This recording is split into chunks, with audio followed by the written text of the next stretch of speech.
आज दसरा. दसऱ्याच्या निमित्तानं आपल्याला नवदुर्गांचं या ठिकाणी विसर्जन करावं लागणार. त्या ममत्वाचं विसर्जन होणार. त्या मायेचं विसर्जन होणार.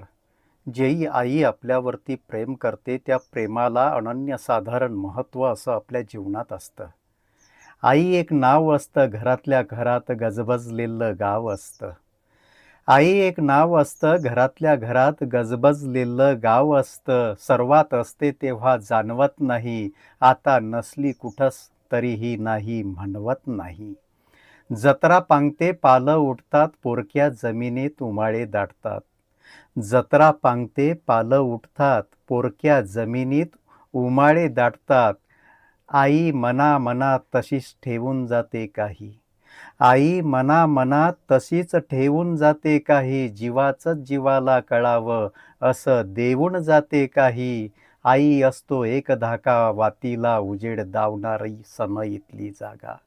आई असतो एक धागा, वातीला उजेड दावणारी समईतली जागा. घर उजळतं तेव्हा तिचं नसतं भान. घर उजळतं तेव्हा तिचं नसतं भान. विझून गेल्या अंधारात की सैरा वैरा धावायलाही कमी पडतं रान.